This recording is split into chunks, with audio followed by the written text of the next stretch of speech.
passage obligé. L'existence en inspire, la culture et les civilisations aussi. La culture malienne en quête de renaissance, c'est l'ambition que nous nourrissons en lançant cette émission nouvelle, faisant partie du programme qui meuble la nouvelle grille de votre deuxième chaîne de télévision nationale, ORTM2. Cet esprit patriotique des responsables de notre télévision se veut un espace de préservation, de promotion, bref, un cadre pour donner un nouvel essor à notre identité culturelle.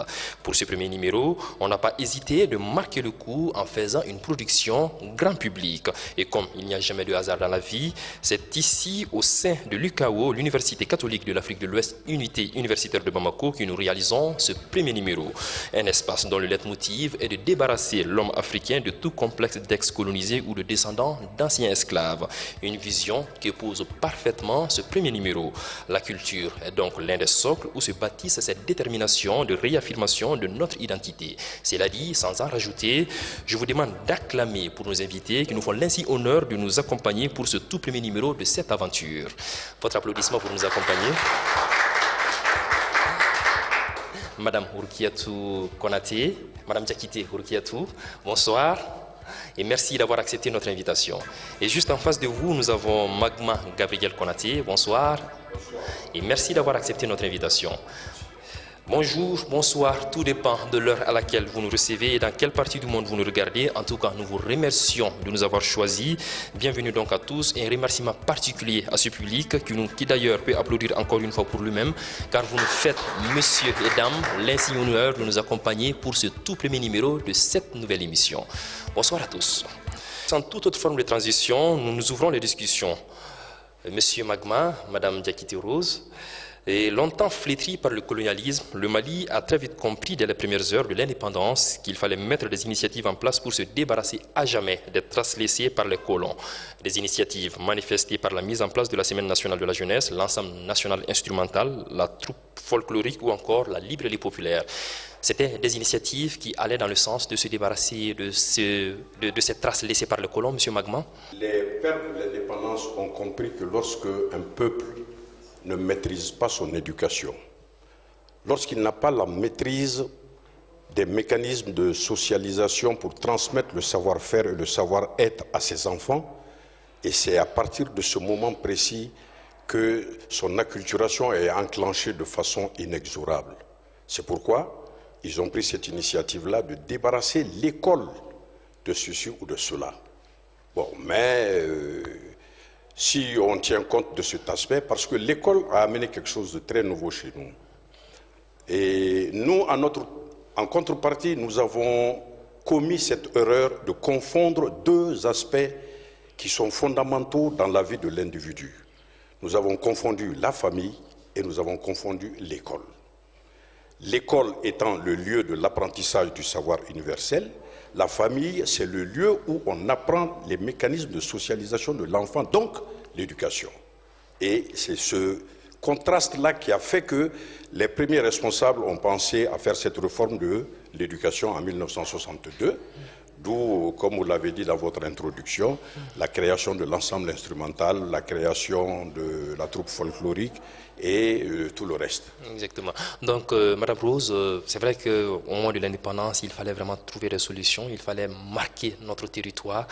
Donc, j'imagine vous partagez cet esprit patriotique des pères de l'indépendance. Bien sûr, c'est tout à fait dans notre sang. C'est ce qui doit être et c'est ce qui est. Bon, je ne pourrais pas trop parler des pères de l'indépendance. Mon mari Magma est là pour ça. Exactement. Mais tout ce que je peux dire, c'est que vraiment, c'est aujourd'hui vraiment qu'on se rend compte que c'était vraiment la chose à faire. Exactement. Parce qu'actuellement, le Mali et la culture, les jeunes et la culture, c'est comme le jour et la nuit. Donc, je ne peux que saluer leur initiative. Je dois dire qu'ils ont été des grands visionnaires. Mais malheureusement, on peut dire que ce qu'ils ont craint est vraiment arrivé. Hein. Oui, est en train d'arriver, on va le dire. Bon, je peux dire qu'il est arrivé. Hein. Donc, du coup, il faut se battre pour vraiment continuer leur combat, pour que vraiment la jeune génération sache que si on n'a pas la culture, on est perdu à jamais. Donc, Monsieur Magma pourrait parler de l'indépendance, bien sûr, mais moi, je peux parler des jeunes d'aujourd'hui qui ne savent rien de rien et qui ont même peur, je peux dire même honte de s'exprimer dans leur langue. Même les accents des régions sont devenus maintenant plutôt honteux. Par exemple, quand tu viens de Ségou, autrefois, on savait tout de suite que tu venais de Ségou. Quand tu venais de Caï, quand tu venais de Sang, c'était des choses savaient. Mais maintenant, les gens ont même honte de ces accents-là. Donc, vous voyez jusqu'à quel point on est en train de se perdre, jusque dans nos langues, jusque dans notre assiette. Les jeunes filles d'aujourd'hui ne connaissent pas les plats traditionnels. C'est vrai. Elles ne savent pas cuisiner. Tout ce qu'elles savent faire, pommes de terre frites et poulet. Donc ça, c'est grave. Parce que quand un peuple perd sa nourriture, perd sa culture jusqu'à perdre sa nourriture, alors là, je ne sais pas de quoi on va se vivre. Donc, vous avez dit, vous parlez de la jeunesse, et d'ailleurs l'intérêt de cette émission. Comment faire maintenant pour faire renaître cette culture? C'est toute la question. Bon, il y a beaucoup de choses à faire. On ne peut pas, il n'y a pas de règles établies, mais chacun doit œuvrer dans son domaine. Par exemple, moi, je suis dans le domaine des produits traditionnels, les canaux traditionnels de beauté. Donc, je travaille dans ce sens. Et je travaille à faire comprendre aux jeunes que ce n'est pas parce que c'est traditionnel que c'est mauvais. Ce n'est pas parce que c'est artisanal que c'est pas sain, que c'est pas propre. Donc, il faut déjà que les jeunes acceptent cette idée pour pouvoir venir vers nos produits, pour pouvoir venir vers nos connaissances, pour pouvoir s'ouvrir à ce qui est à eux. Parce que si tout ce que nous faisons, c'est pour eux, et c'est pour que nous puissions vraiment nous épanouir sans passer par des chemins détournés qui ne sont pas forcément bons pour nous, au contraire qui nous assujettit. Donc cette culture, bon, surtout dans le domaine du mariage, les mamans amènent leurs jeunes filles pour leur donner leurs conseils, comment se comporter dans le mariage, parce que déjà l'esprit qu'elles ont pour le mariage, c'est l'esprit occidental, l'esprit des feuilletons. Donc il faut un petit retour, en fait, revoir leur vision du mariage, leur vision du couple, tout cela dans le domaine traditionnel, en accord avec nos valeurs, nos us et coutumes.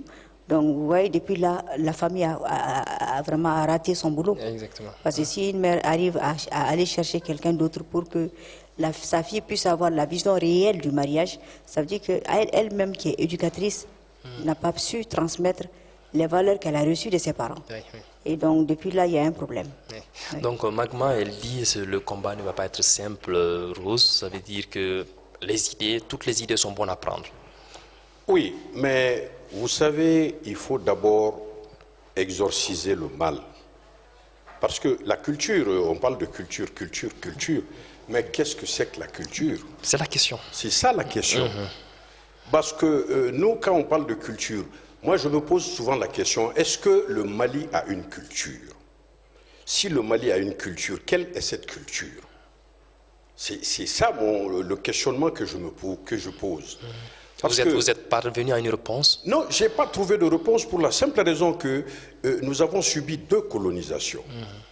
Deux colonisations, une première qui est venue très insidieuse, qui nous a dépersonnalisés, qui nous a fait perdre notre personnalité, qui nous a fait perdre tous nos repères. C'est la colonisation arabe.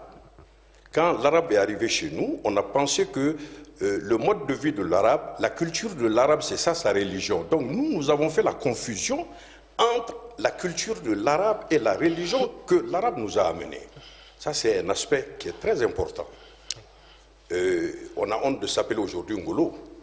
On a honte de s'appeler Nji. On a honte de s'appeler Bandjougou.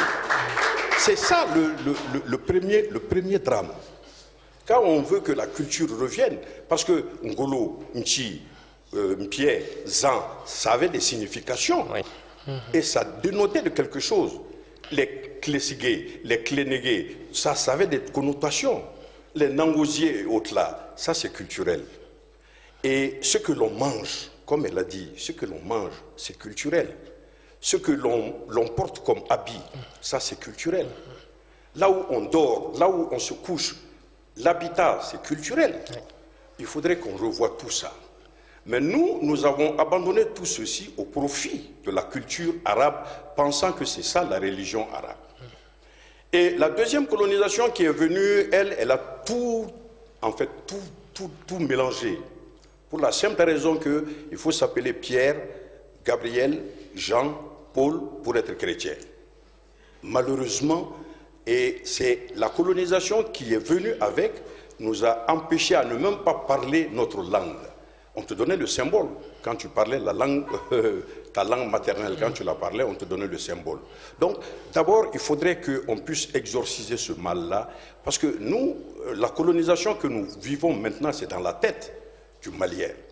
Lorsque, il me plaît de le dire très souvent, tendez le micro à un Malien ou à un Africain, quel qu'il soit, s'il ne chorobie pas, il n'est pas à l'aise. Oui, c'est vrai. Il faut qu'il parle comme le blanc. C'est vrai. Il faut qu'il singe l'occidental, il faut qu'il singe le toubab pour se sentir parlant français. C'est grave. Donc c'est pour vous dire que pour que l'on fasse ceci, il faut d'abord que l'on fasse cet exorcisme-là de la mentalité, de l'esprit africain. Que cela sorte de la tête du Malien. Qu'on dise qu'on est Malien, que moi je m'appelle Nji, je suis fier d'être appelé Nji, que je m'appelle Nyamankolo, je suis fier d'être appelé Nyamankolo, que je m'appelle Filifin, je suis fier d'être appelé Filifin. Ça, c'est d'abord la première décolonisation. Donc cette décolonisation, c'est dans la tête. Si on ne la réussit pas, on n'aura rien. Parce que l'occidental ne veut pas que notre culture puisse se promouvoir, encore moins être promue. Parce que si notre culture se développe, la leur ne le sera pas. Oui. Et il faudrait que le Malien comprenne ça, qu'on arrête de porter les choses qui viennent de là-bas. Le Malien, on copie, mais malheureusement, on copie mal. Oui. Lorsque l'Asiatique va en Europe, il va apprendre ce qu'il y a de bien. Il l'amène pour enrichir sa culture dans son pays, sa tradition. Mais quand nous partons en Europe, nous partons y prendre ce qu'il y a de mauvais et nous venons détruire le peu de bien qu'il y avait chez nous en payant veste et cravate. À 49 degrés, à l'ombre, on porte encore la veste et la cravate. C'est regrettable parce qu'on veut être homme blanc. Et on ne le sera jamais.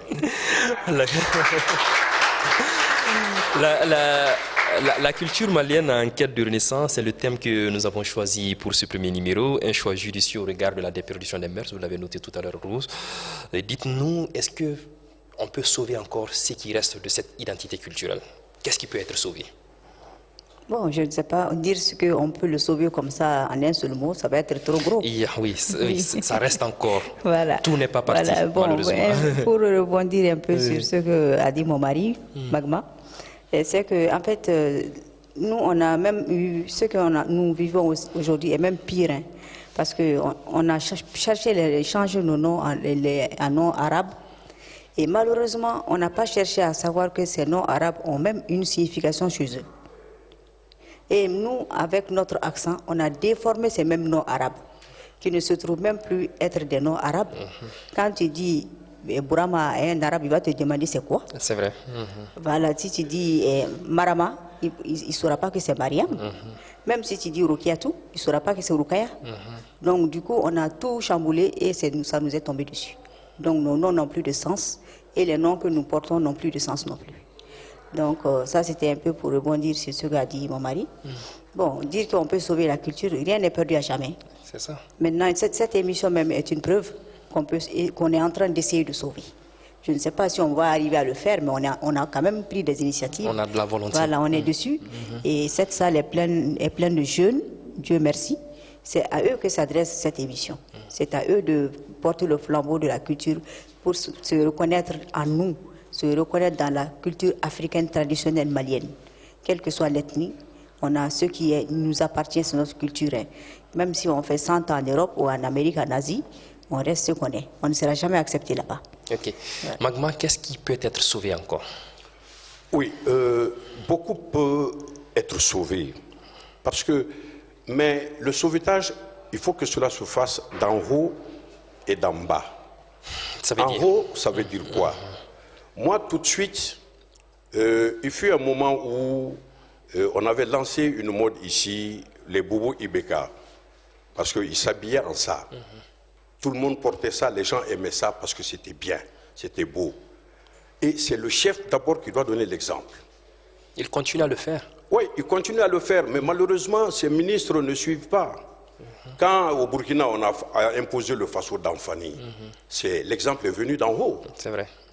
Et à la maison, quand le papa porte les habits traditionnels, les enfants ne font que copier. Parce que l'enfant ne fait qu'imiter. Ce que papa fait, c'est ce qui est bien. Papa s'habille comme ceci, donc c'est ce qui est bien, je m'habille comme cela aussi. Mais moi, je ne peux pas m'habiller comme ça et que mon enfant soit habillé autrement.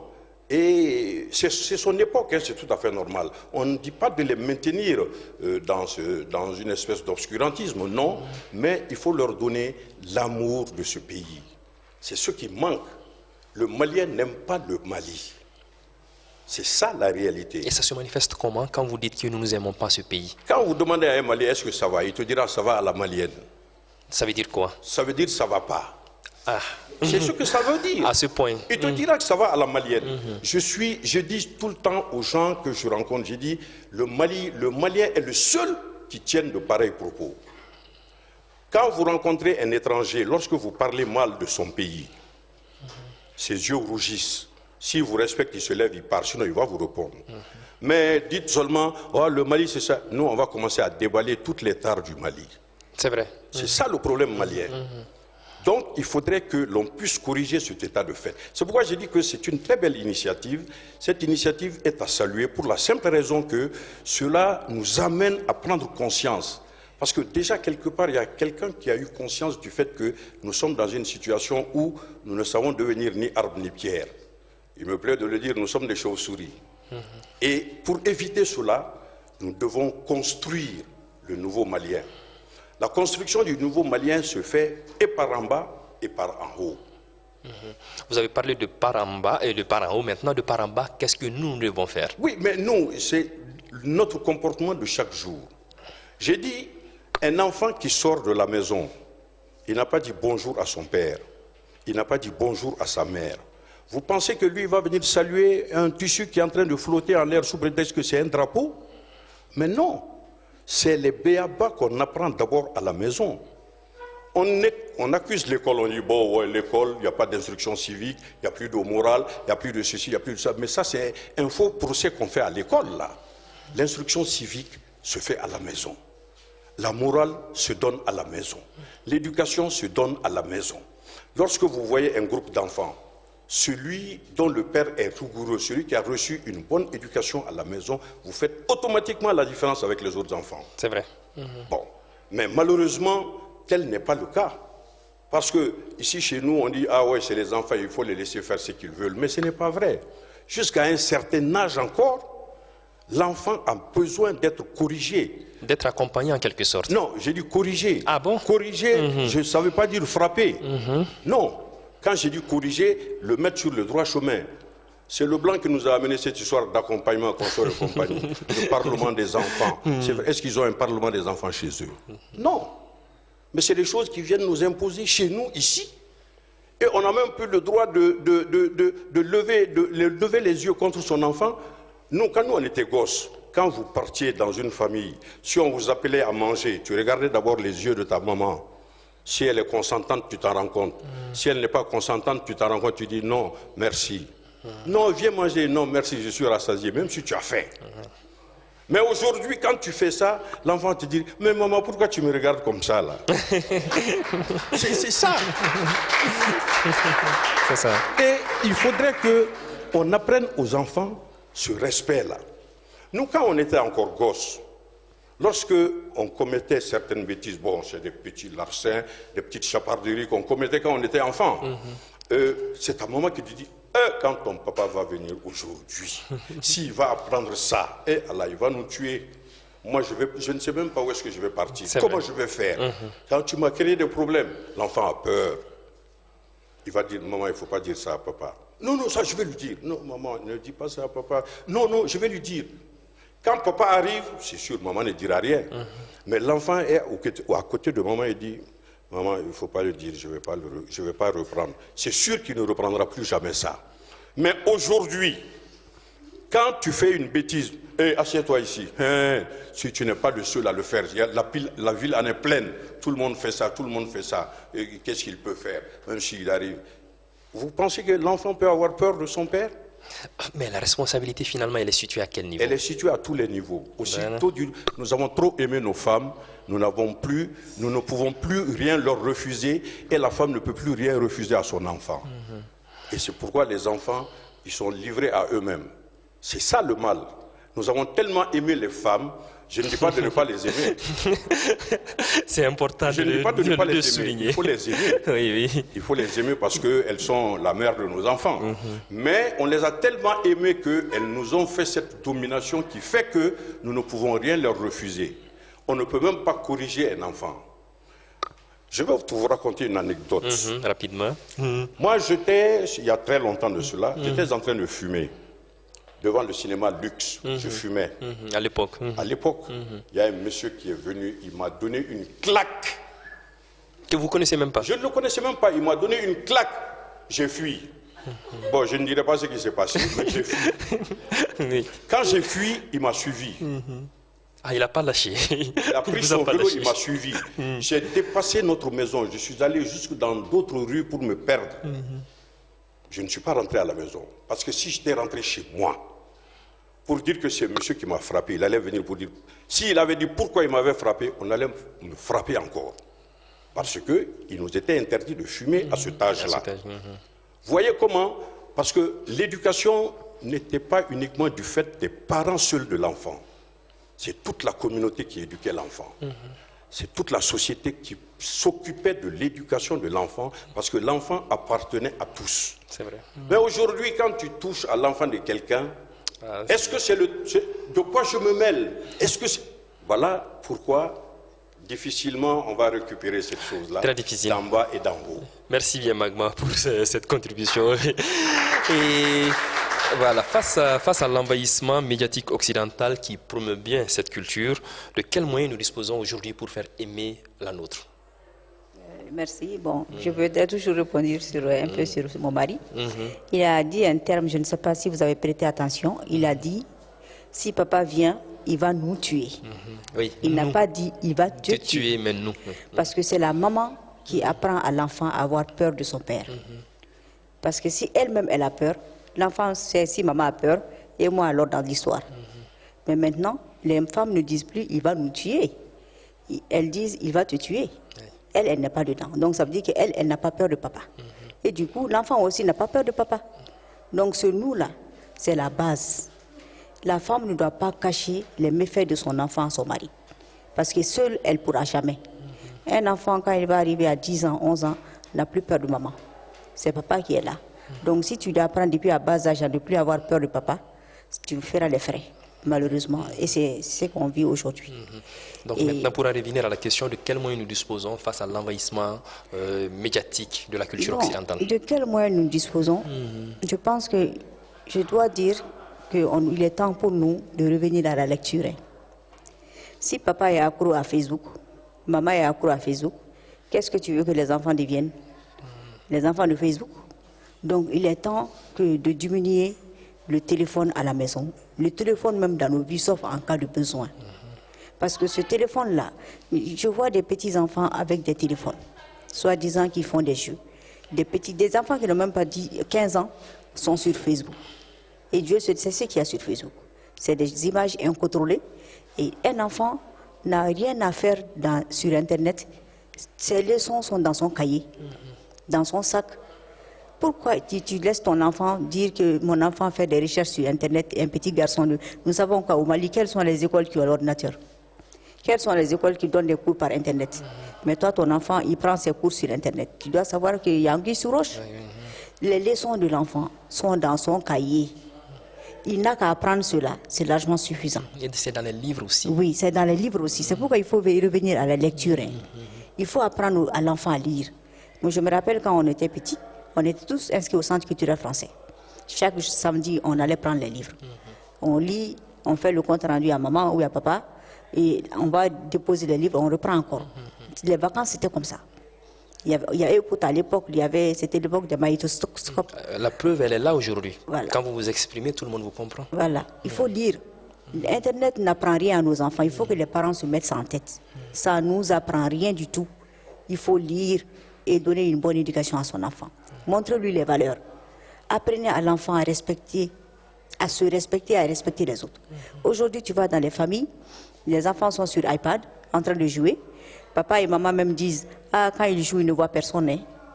Ils ne voient personne quand ils jouent. Oui, aujourd'hui, ils ne voient pas tanti et tonton. Mais demain, c'est toi qui ne le verras pas. C'est sûr et certain. C'est vrai. Voilà.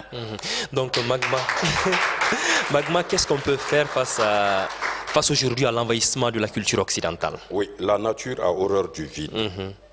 Puisque la nature a horreur du vide, nous avons des créateurs chez nous. Nous avons des grands artistes chez nous. Mais nous ne produisons pas. Pourquoi? Parce que, vous savez, l'Occident s'est imposé à nous à partir des bandes dessinées. Nous, quand on était gosses, c'est les Hakim, c'est les Kossis, c'est les Zambla, c'est les textes, c'est les Rangers. Tarzan surtout. Que nous, on lisait. Pourquoi? Parce que ils nous ont fait croire que ce sont ces gens-là qui sont des redresseurs de tort. Et avec les films barbares, les Pompéi, les conquêtes romaines et ceci ou cela, ils nous ont fait croire que eux, ils sont les civilisateurs. C'est eux qui sont les redresseurs de tort. Et nous, nos créateurs, qu'est-ce qu'ils peuvent faire? Leur thème a déjà commencé.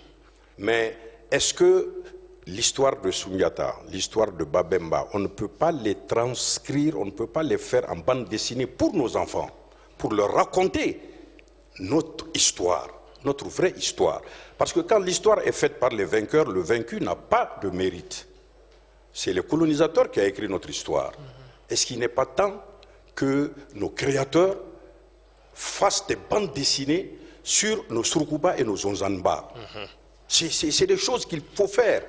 Parce qu'on n'a plus le temps de leur raconter des contes autour du feu le soir. Par exemple, nous, nos enfants, aujourd'hui, ne connaissent même pas Surkuba et Zonzanba. Non, c'est le dernier de leurs soucis. Pourquoi? Parce que papa arrive éreinteux du travail, il a autre chose à faire, comme on le dit, il court après le quotidien. Bon, il n'a pas le temps, grand-père et grand-mère ne connaissent même plus les histoires pour raconter ça aux petits-enfants. Et les petits-enfants n'ont pas le temps. Ils te diront que, ouais, moi je vais sur ceci, je vais sur... Donc, il faudrait que la télévision supplée ceci pour créer des choses qui permettent aux enfants d'être là, accrochés à ceci ou à cela. À un certain moment, quand je dis l'exemple vient d'en bas, ils étaient en train de regarder Dalol le Kardigé Laïko ou Terroir de Maudit Soumano. Le papa vient, Tchaï, enlevez-moi ça là. Oui, c'est vrai. Ça se passe quotidiennement. Oui, mais pourquoi? Et j'ai vu des familles où le téléjournal, le papa lui-même dit, oui, Tchaï, leur thème ne donne rien d'intéressant. Mais j'ai dit, mais c'est ton pays là.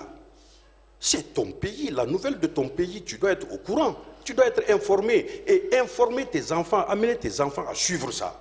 Même si on ne dit rien d'intéressant. C'est vrai. Ce que l'on dit là, ça te concerne et ça concerne ton pays. L'amour du pays commence par là. Et c'est pourquoi, comme je l'ai dit, la nature ayant horreur du vide, il faudrait que nos décideurs pensent à investir dans la culture. Parce que quand c'est un autre qui finance ta culture, quand c'est un autre qui donne de l'argent pour que tu fasses tes films, quand c'est un autre qui donne de l'argent pour que tu fasses tes productions... Et c'est ce qui se passe aujourd'hui. Tu es obligé de mettre ce que lui veut dans ton film. Tu es obligé de mettre ce que lui veut dans ta production. C'est le mal que nous vivons. Et c'est le mal dont nous souffrons aujourd'hui. Merci bien. Et vous, comme vous l'avez certainement noté depuis chez vous, nous sommes accompagnés d'un charmant public qui nous a fait l'insigne honneur de nous accompagner pour ce premier numéro. Et nous allons d'ailleurs leur donner la possibilité de s'exprimer, de faire des contributions, de poser des questions. Et le premier intervenant que nous invitons à nous rejoindre, c'est bien M. Konaté. Vous êtes le directeur des éditions Diamana. On vous permet de faire une petite contribution à cette émission, ce premier numéro. Merci M. Konaté de vous lever.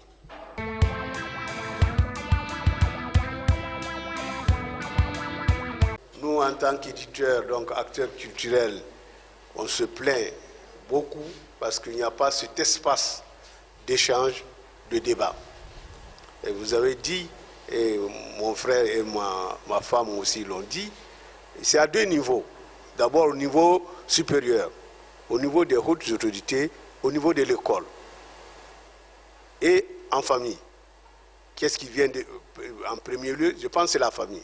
Aujourd'hui, il a dit, nous on avait eu la chance quand même d'avoir des grands-mères autour du feu qui nous expliquaient un peu certaines histoires, y compris les histoires de nos villages. Mais aujourd'hui, Les jeunes, ils ont des préoccupations, je suis d'accord. Mais vous sortez tout de suite, vous rencontrez des jeunes de 10-15 ans, vous êtes obligés, vous, moi je suis dans la soixantaine, de se mettre de côté pour leur laisser le chemin. Donc, il n'y a pas de considération pour les plus âgés. Et c'est ce que je dis à mes enfants. Tous ceux qui sont plus âgés que vous, vous leur devez du respect. Mais aujourd'hui, non. Rares sont ceux qui disent « Ah, lui, il vaut mon père. Ah ben, enfin bon. » Ça, c'est au niveau familial. Les tantes, les oncles, on ne les connaît pas. Et comme vous avez si bien dit, l'enfant, c'était l'enfant de la contrée, c'était l'enfant de la société du quartier. Aujourd'hui, l'enfant de ton propre frère n'est pas ton enfant. On dit, Eradene Doan. Il dit, non, c'est l'enfant de mon fils. Il dit, c'est ton fils, toi-même. Mais écoute, l'enfant de mon frère, c'est mon frère, l'enfant de ma soeur, c'est ma soeur. C'est mon enfant. Donc, je pense que à ce niveau, on doit beaucoup expliquer. Où est-ce qu'on explique? Bien sûr en famille, mais aussi à l'école. Et Magma a parlé, il y a nos langues. Quand vous perdez votre langue, vous perdez 60% de votre culture. C'est clair. Ceux et celles qui ne maîtrisent pas leur langue maternelle, ils ont perdu leur culture, à 60% au moins. Madame a parlé de la cuisine. Donc quand on était petit, si je vous explique ce qu'on mangeait en brousse, là-bas, moi je viens de Bancasse, et ce qu'on mangeait aujourd'hui, souvent, je m'assois, je me dis, mais ma femme qui est de Bamako ne sait pas préparer peut-être. Mais quand mes soeurs me viennent, ils préparent. Parce que ça aussi, c'est la culture. Chaque peuple a sa culture. C'est pourquoi je suis d'accord avec mon frère Magman quand il dit, est-ce que le Mali a une culture? Le Mali a des cultures. Chaque peuple a sa culture. Et chaque culture se va. Parce qu'il n'y a pas une culture qui est plus noble, plus ceci, plus élevée que l'autre. Chacun, et c'est ça aussi les langues. Il n'y a pas une langue supérieure à une autre. Mais il y a des locuteurs qui sont plus dynamiques les uns que les autres. Moi, je pense qu'au niveau de l'école, maintenant, il faut que l'État, ils ont commencé. L'État a commencé au niveau de l'éducation, du ministère de l'Éducation, d'encourager les langues, parce que nous avons 13 langues nationales. Et dans ces langues-là, dans chaque langue, il y a des productions littéraires qui sont possibles. Maintenant, est-ce que, quand vous produisez dans une langue comme le Mianka, est-ce qu'il y a des gens qui vont acheter votre livre? Il y a beaucoup de choses qu'on se pose. Bon, donc, c'est pour d'abord remercier les deux intervenants, et remercier ma femme, mais surtout aussi remercier mon auteur, qui nous a fait confiance, parce qu'amener son livre, le produit de sa réflexion, c'est quelqu'un, c'est que tu lui fais confiance. Et on le remercie pour ça. Et il n'est pas à une œuvre. Il est bientôt une demi-douzaine de livres produits chez nous. Ce n'est pas rien. Ce n'est pas rien et je vous demande de l'applaudir. Parce que vraiment, et c'est ça aussi, il faut que les gens témoignent. Parce qu'on a des grands connaisseurs de cette culture-là. Il faut que les gens apprennent, il faut pas apprendre, qu'ils se décident de témoigner. Parce qu'en témoignant, en expliquant les choses, on comprend mieux les choses. Par exemple, quelqu'un est venu me demander c'est quoi le cousinage à plaisanter. Il y a des gens qui peuvent produire, qui peuvent faire des livres sur ce cousinage-là, ce qui permettra aux jeunes de comprendre pourquoi le Dogon et le Bozo, il y a tel cousinage entre eux. Pourquoi entre le forgeron et le Peul, il y a telle chose. Pourquoi entre nous, les chefs de ce pays, et les Koulibaly, il y a tel cousinage. Je pense que ça, c'est important. Il faut que les gens arrivent à expliquer ça, à mettre ça dans des livres, parce que c'est bien de parler, mais en le conscient dans des livres, je pense que c'est encore mieux. Vraiment, je vous remercie et je souhaite longue vie à cette émission. Vraiment, merci beaucoup à l'ERTM2. Merci pour tout ce que vous faites. Merci beaucoup. Voilà, donc merci bien M. Konaté pour cette contribution. On va poursuivre cette émission, le fil conducteur de cette émission. Et Madame Urkiatou, Rose, de quoi peut-on nous vanter aujourd'hui d'avoir plus que les autres? Quand je parle des autres, on parle surtout de la culture occidentale aujourd'hui qui nous envahit. Bon, je pense qu'on a beaucoup de choses dont on peut se vanter. Déjà, on a, M. Konaté vient de le dire, 13 langues dans notre pays. Ça, ce n'est pas rien. Donc, ça veut dire qu'on a tellement de richesses, parce que toutes ces langues correspondent à une ethnie, à une contrée. Donc, ça, c'est une richesse immense qu'on peut partager. Et ce dont on peut se vanter aujourd'hui, le concept même du cousinage que le monde entier nous envie aujourd'hui et nous emprunte même. je pense qu'il est temps de mettre ce concept-là, de l'institutionnaliser et de le célébrer même, de faire même un jour où on peut célébrer le cousinage, comme on célèbre la journée internationale du palu, comme on célèbre la journée internationale du sida. Je pense qu'il est temps de célébrer le cousinage parce que c'est quelque chose qui est propre à nous et que personne ne peut nous enlever. Donc ce cousinage-là, c'est le socle des liens d'amitié, d'harmonie, de cohésion, de paix de notre pays. Ça veut dire que nous venons de loin et que nous savons ce que ça veut dire la paix. Parce que nous avons trouvé quelque chose, un lien formidable pour que cette paix soit durable et ne s'ébranle jamais. Si ce n'est pas l'arrivée de qui je sais, de qui nous savons tous, vraiment, même malgré tout, dans les moments les plus sombres du Mali, les Dogons arrivent à aller à Tombouctou, arrivent à aller à Kidal. Ça veut dire beaucoup de choses. Ça, c'est très, très, très important. Donc, le cousinage, je pense que c'est une fierté pour le Malien. Et il est temps d'en faire une institution et de le célébrer voilà, chaque année à un jour précis. Exactement. Oui. Donc, vous voyez, c'est des idées vraiment intéressantes. De quoi peut-on nous vanter Magma, selon vous? De beaucoup. Parce que l'Europe a pris beaucoup de choses chez nous ici. Qu'on ignore? Ouais, que nous n'ignorons pas, mais seulement l'Europe a pris ça et il en a fait un concept nouveau. Il a su mieux l'utiliser que nous-mêmes? Non, pas utiliser. Il en a fait un concept nouveau et nous, on a pris ça parce que j'ai dit quelque part, qu'on copie mal. Vous savez que la solidarité est une valeur sociétale malienne. L'Europe est une société déshumanisée. Nous avons le partage. Cette solidarité fait que le vivre ensemble, là, c'est nous qui l'avons ici chez nous. Et aujourd'hui, en Europe, on te parle de covoiturage. Aujourd'hui, on te parle d'économie solidaire. Mais nous, on a tous ces concepts-là chez nous, ici. Ceux qui sont un peu plus âgés, quand ton papa avait une voiture, c'est tous les enfants du quartier qui partaient à l'école avec lui. C'est vrai. C'est le covoiturage. On parle d'économie solidaire. Quand on doit aller dans le champ d'un tel, nous, on se réunit, on se met en groupe, on va cultiver dans ton champ. Tu ne débourses pas un centime, tout ce qui nous paye, c'est le repas. C'est ça l'économie solidaire. Et ça existe dans nos communautés, dans toutes les communautés, dans toutes nos sociétés. Et il y a quelque chose de très important dont on a parlé, dont ma chérie a parlé et dont mon frère Amirou a parlé, c'est la parenté à plaisanterie. La parenté à plaisanterie, ce n'est pas pour rien que les anciens l'ont initié. Ils l'ont initié pour la cohésion sociale. Moi, je dis que nos gens ne veulent pas que le problème du Nord finisse. Sinon, moi, je prends tous les militaires Dogons, tous les militaires bois, je les prends, je vais les mettre au Nord.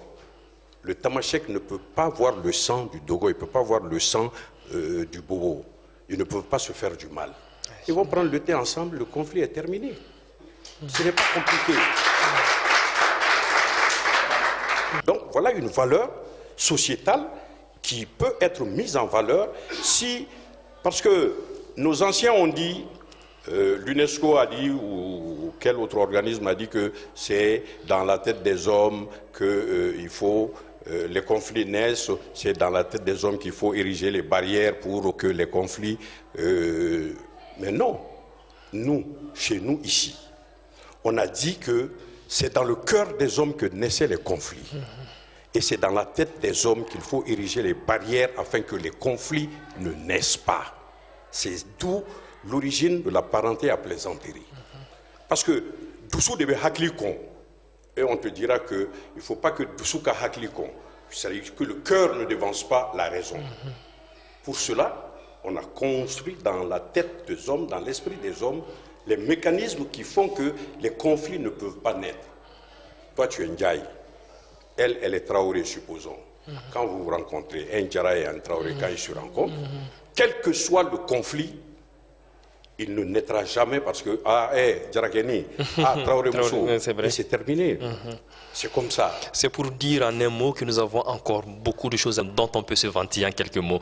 Notre invité surprise qui nous fait l'insigne honneur aussi de nous accompagner, Sakarose, qui aussi a décidé de nous soutenir dans cette émission, ce premier numéro, Sakaros, que je vous invite à applaudir et que je vous invite aussi à découvrir.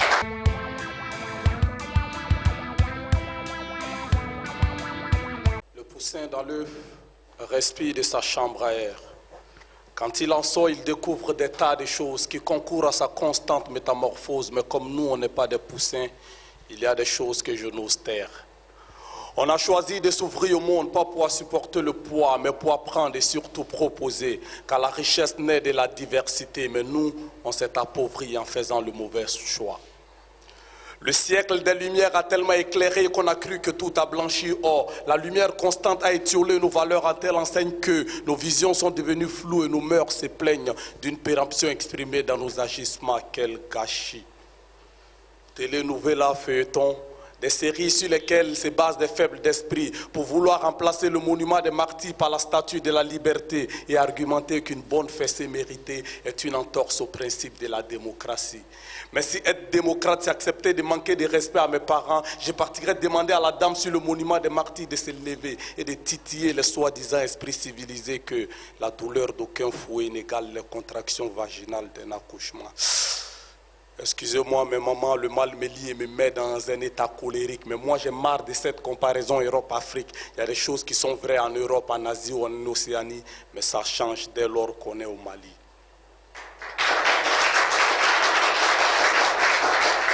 Alors, pourquoi vouloir se comporter à Bamako comme à Chicago? Ton degré de développement se limite à tes kilomètres de routes bitumées. Pendant que dans leur cimetière, les Wi-Fi sont activés chez nous, on peine même à avoir des forfaits Jigya pour nous connecter loin de nos cases en banco. Jeune homme, ton pantalon ras des fesses mais difficile à relativiser. Je me demande si c'est par manque de tissu sur le marché ou une volonté manifeste de souscrire à l'abonnement de la bassesse sponsorisé par les largesses d'esprit de ton couturier. Mademoiselle, ça me stresse quand je vois tes lèvres vivides, rouge comme le clignotant de feu arrière de Satan. Je maudis celui qui a créé le chéri, regarde mon dos et le collant qui stimule ma libido aride. Moi je voudrais bien regarder ton dos et voir tes cuisses au moins si ta peau avait une couleur fixe, mais à cause de la dépigmentation, non. Ta peau ressemble à un dessin colorié par un élève de la maternelle. Tes piercings me font vomir quand tu soulèves tes aisselles. Je ne peux que baisser mes yeux pour constater que tes pieds forment un X. Alors, pourquoi porter la mini-jupe?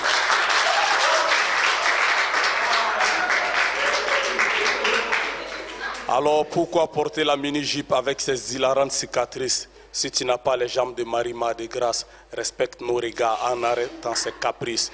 Ne riez pas, l'heure est grave, l'heure est à la rescousse de nos valeurs.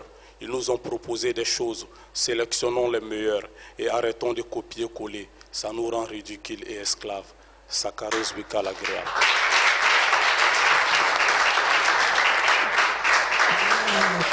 Voilà, merci bien Sakaros pour cette contribution. Je vois le public applaudir. Je vous demande d'ailleurs d'applaudir encore et toujours pour cette belle contribution. Et ça nous amène plutôt à réfléchir et c'est vraiment intéressant ce qu'il raconte à travers son slam. Ça me fait penser à des choses. Quand je vois nos dirigeants, comme a dit Magma, en veste cravate au mois d'avril, dans les brousses, en train de sensibiliser les paysans, et en français. Donc ça, c'est l'image qui me revient tout de suite.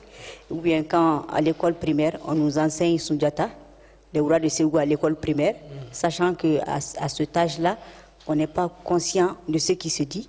Et arrivé au niveau du bac, à l'université, on nous apprend les États-Unis, le Brésil, la France, au moment où notre personnalité doit se forger. Et on nous apprend à les aimer, à les vénérer même. Donc on a déjà oublié Sundiata, les rois de Ségou, parce qu'on l'a fait en primaire. Donc c'est des images qui me reviennent comme ça, parce que c'est à cause de ces situations que ce qu'il dit là est vrai. Ouais, voilà. Magma, ça fait ressortir beaucoup de choses. Oui, moi, vous voyez, il est en train de dire ce que, comme on le dit, il est comme s'il était sur ma langue à moi. Vous voyez, j'ai des étudiants ici qui ont rigolé quand il a parlé de phare, feu rouge et clignotant. Parce que moi, dans ma classe, je te dis, la femme africaine, la malienne est belle sans artifice. Vous n'avez pas besoin de rouge à lèvres, vous n'avez pas besoin de phare, de feu rouge, de clignotant, de ceci ou de cela, non. La femme est belle sans ça. Mais ceci dit, quelque part, il faudrait que l'on ait conscience que nous avons des choses, nous avons des valeurs chez nous ici. Le jeune rappeur Milmo a dit que Soumyata a construit l'empire mandingue tout seul. Il ne connaissait pas un traître mot français. Il ne pouvait même pas te dire bonjour, encore moins comment t'appelles-tu. Et souvent, moi je dis que les Babemba et les Tcheba ont construit le Tata de Sikasso. Il n'y avait pas d'architecte, il n'y avait pas de maçon, il n'y avait pas de ciment, il n'y avait rien. Comment ils ont fait? Ça veut dire qu'ils étaient détenteurs d'un savoir. Damonzon percevait l'impôt depuis Tombouctou. Comment il a organisé le royaume Bamanan de Ségou?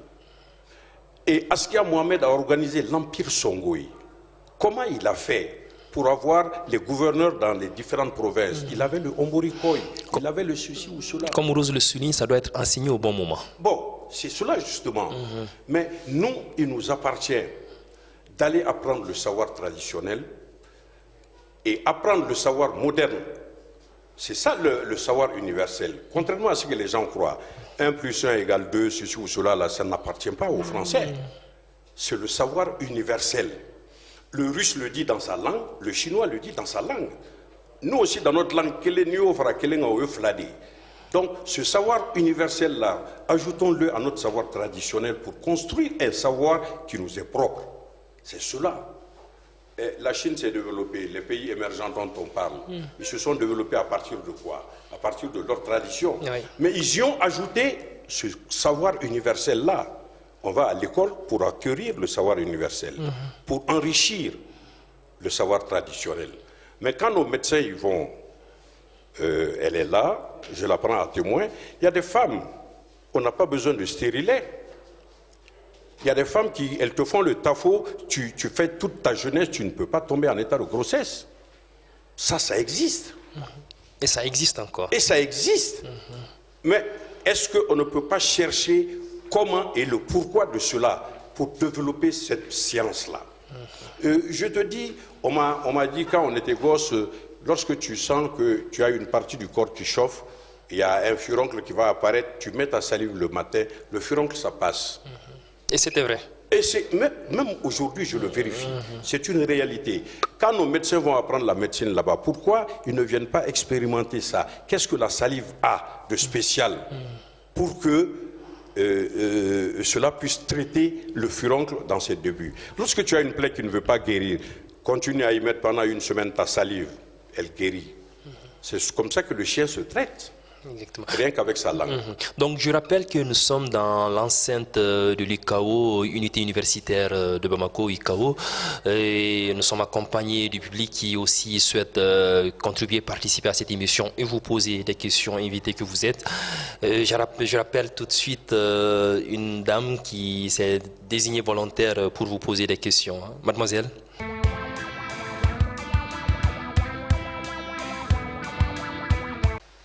Je m'appelle Assitan Koulibaly et je suis en licence 1 de sciences juridiques à UCAO. Alors, madame a dit quelque chose ici qui a vraiment attiré mon attention. Elle a dit que Internet ne nous apprenait rien. Pourquoi est-ce qu'elle aurait dit ça? Moi, je trouve que Internet est important. Elle dit que la lecture est importante, mais Internet aussi est important. Comment est-ce qu'on peut surfer sur le net pendant 2 heures, 3 heures et ne rien apprendre? Moi, je pense que c'est important.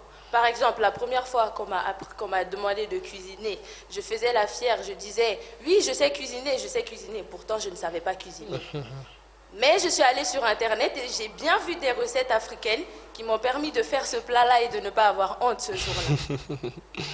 Donc, je pense que Internet est important et que c'est les enfants qui ont fait le choix de regarder des informations inutiles. On peut tout trouver sur Internet, on apprend tout. D'ailleurs, il y a 1 an de cela, une de mes amies m'a montré une page YouTube, une chaîne YouTube qui était à madame, que madame utilisait.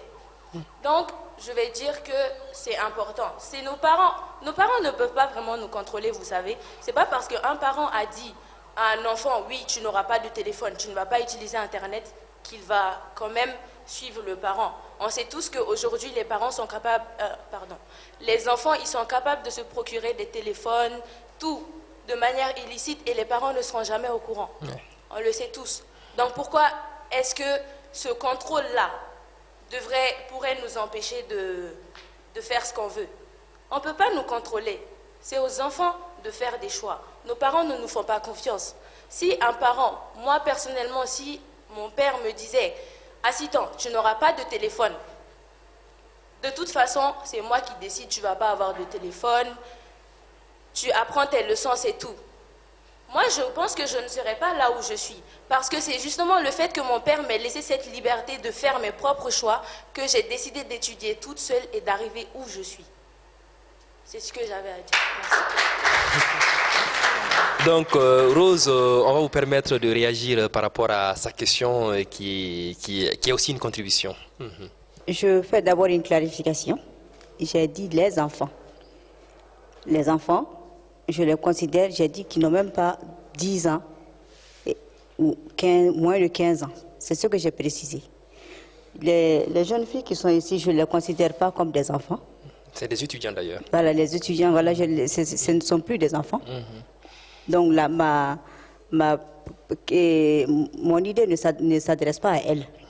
Ça s'adresse à ceux qui sont déjà 3 ans jusqu'à 10 ans.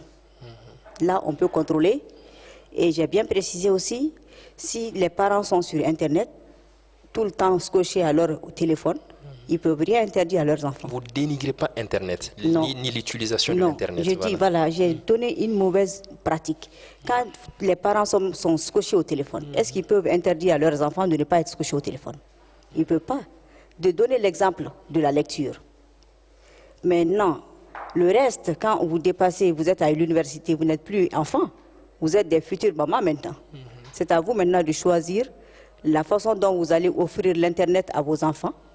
Et nous ne faisons que vous éclairer, vous suggérer des choses. Donc, quitte à chacun de choisir de donner le téléphone à son enfant, même au berceau, ou bien de laisser les 10 ans passer, chacun est libre de son choix. Okay. C'est juste un débat et chacun donne son point de vue. C'est vrai.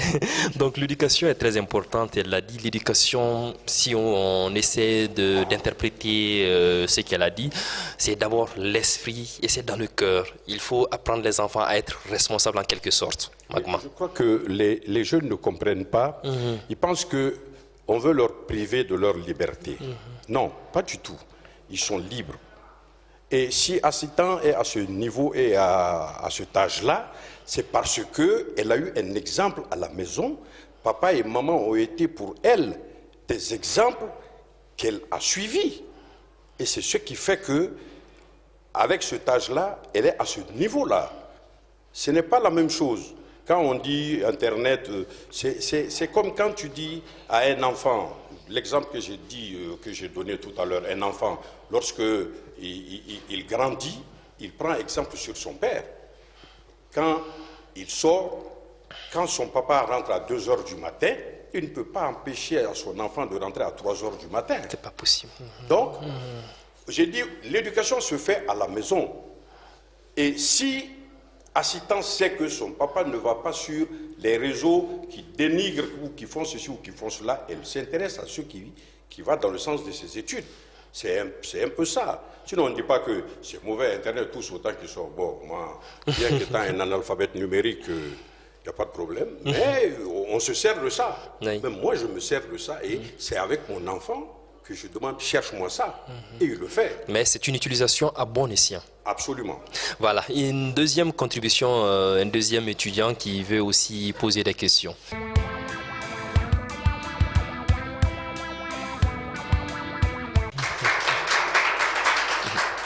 C'est même pas un étudiant, d'ailleurs.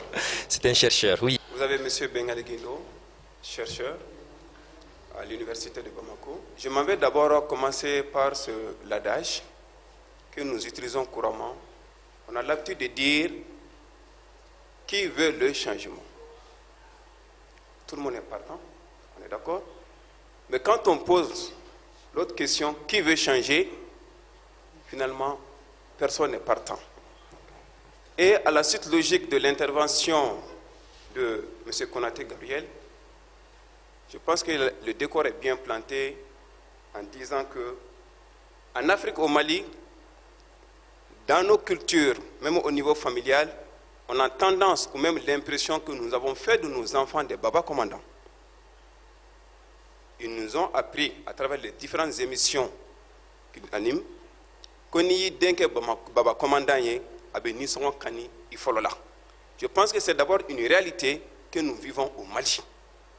Les enfants sont devenus des Baba commandants, c'est eux qui commandent désormais dans nos foyers. Cela sous-entend quoi? Que d'abord, il avait planté le décor à l'entame de ses propos, les parents ont d'abord démissionné. C'est pourquoi quand il dit en haut, en bas, moi je pense qu'en bas, c'est les parents ont démissionné. Et en haut, certes, c'est vrai. Je pense qu'aussi, il avait posé la question, est-ce qu'on a une culture? Est-ce que le Mali a encore une culture? Je pense qu'à mon humble avis, le Mali a encore une culture. Ne serait-ce qu'aujourd'hui, grâce aux efforts consentis par les hommes de culture dont lui-même en fait partie, le Mali quand même est à la tête quand même de la commission de la valorisation ou de la promotion culturelle au sein de l'Union africaine, à travers le président Ibeka. Je pense que c'est une avancée considérable qu'il ne faut pas d'abord perdre de vue. La question quand même qu'il s'en sort est la suivante. Le Mali aujourd'hui est en perte de référence et de repères de nos valeurs culturelles. Je m'explique. On est en perte de référence. Si je m'en vais tout à l'heure poser la question dans cette même salle, est-ce qu'il y a un étudiant qui peut citer les noms de ses 7 arrière-grands-pères? Il y en a quelqu'un? 7. Voilà d'abord des éléments très importants. C'est là où souvent les dambés reviennent. Il faut connaître soi-même et revenir à notre identité. C'est pourquoi ils l'ont dit pendant leurs interventions, on n'a même plus d'identité. On ne se reconnaît plus. Je ne me connais pas moi-même qui je suis, d'où je viens. C'est ça d'abord, il faut aller à la source du problème. Je pense que le premier problème c'est ça. Quand on dit que les parents ont démissionné, c'est à ce niveau. L'origine et la signification même de nos noms de famille. Je m'en vais poser la question à M. Konaté. Il peut nous dire l'origine des Konaté.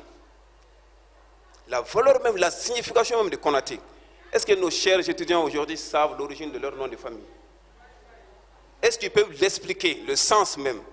Voilà autant de questions que nous-mêmes, souvent les chercheurs, on se pose. Qu'il faut aussi valoriser même au niveau scolaire, voire universitaire, pour que nous puissions encore revenir à la source. Je crois que c'est ce genre de message qu'il faut véritablement véhiculer. Chaque nom de famille aussi a des interdits. Hein? Quand on dit un Konaté aujourd'hui, quand les griots viennent tout à l'heure, il commence à faire l'éloge d'un Ndiaye. Automatiquement, il a la chair de poule. Il se sent fier de ceux qui ont donné le nom Ndiaye, de ceux qui ont donné le nom Diara, de ceux qui ont donné le nom Koulibaly. Je crois qu'aujourd'hui, c'est des messages comme ça, à travers les différents canaux de communication, que seuls souvent les hommes de culture peuvent mettre ça en valeur. C'est eux qui réfléchissent aujourd'hui à la valorisation de la culture malienne. Et eux qui font des propositions à travers les différents projets qu'ils bénéficient. Aujourd'hui, en termes de référence, je fais allusion, il y a 2 mois de cela, j'ai animé moi-même une conférence sur la valorisation des tresses africaines. Les tresses que les femmes font, je regardais tout de suite dans la salle, je vois rares sont les étudiants qui font des tresses africaines, voire maliennes. Voilà aujourd'hui une des valeurs fondamentales auxquelles nous l'avons perdu également. Il y en a. Alors que dans la tradition africaine malienne, Konaté peut en témoigner, chaque tresse a un sens. Chaque tresse passe un message. Chaque tresse a une signification particulière.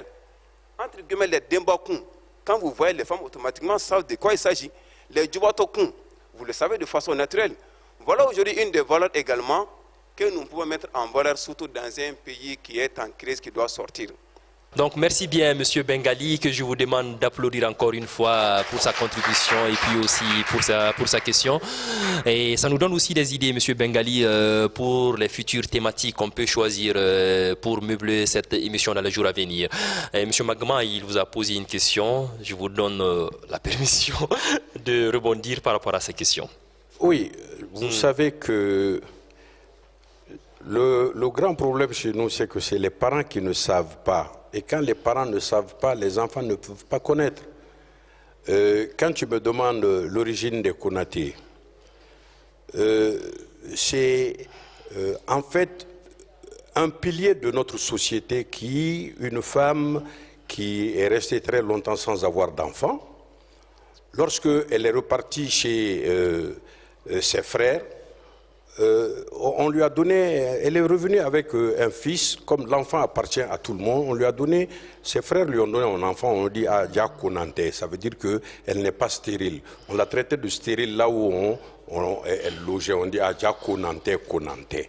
Konante, Konante, c'est ce qui est devenu Konate, Konate, et dans certaines localités Konare, Konare, selon la déformation linguistique.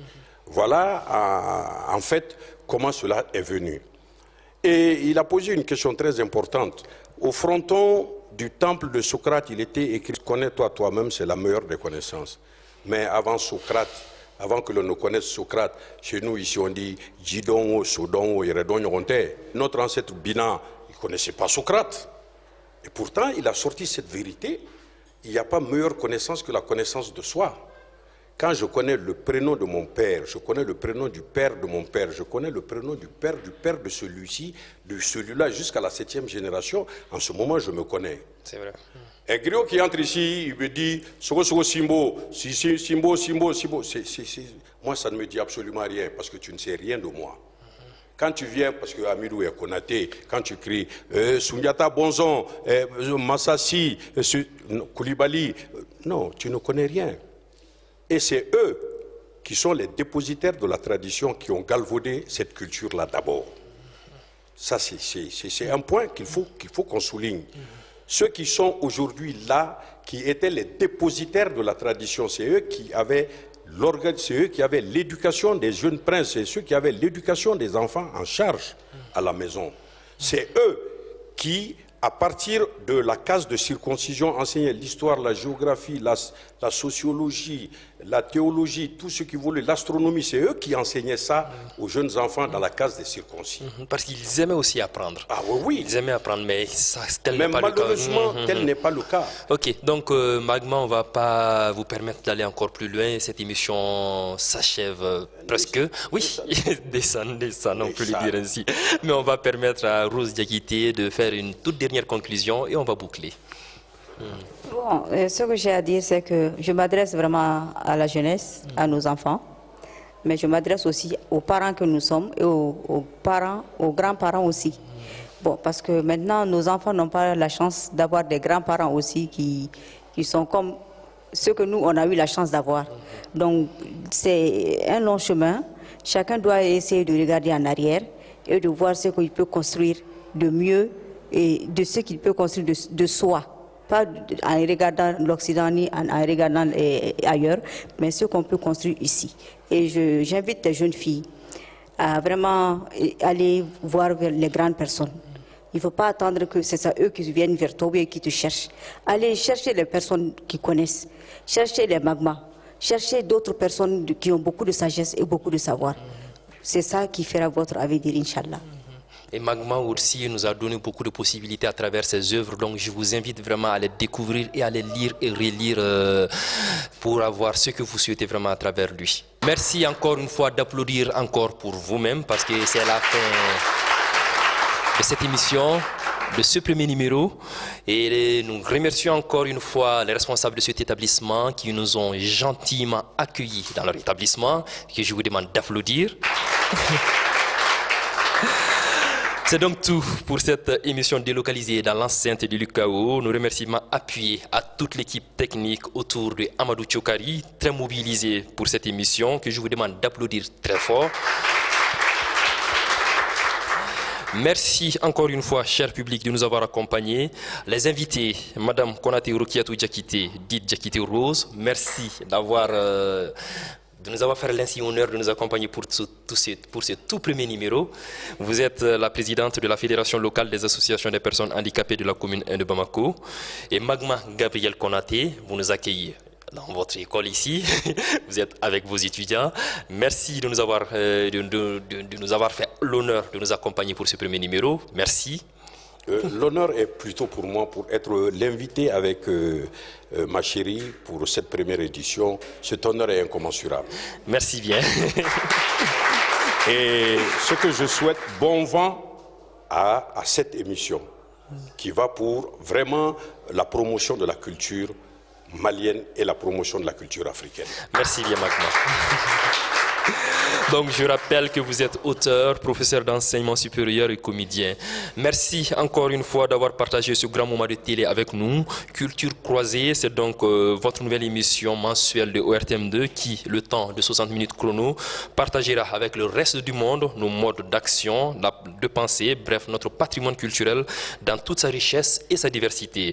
Rendez-vous est pris pour le mois prochain, toujours sur ORTM2, la chaîne qui vous rapproche. Au revoir et au mois prochain, Inch'Allah.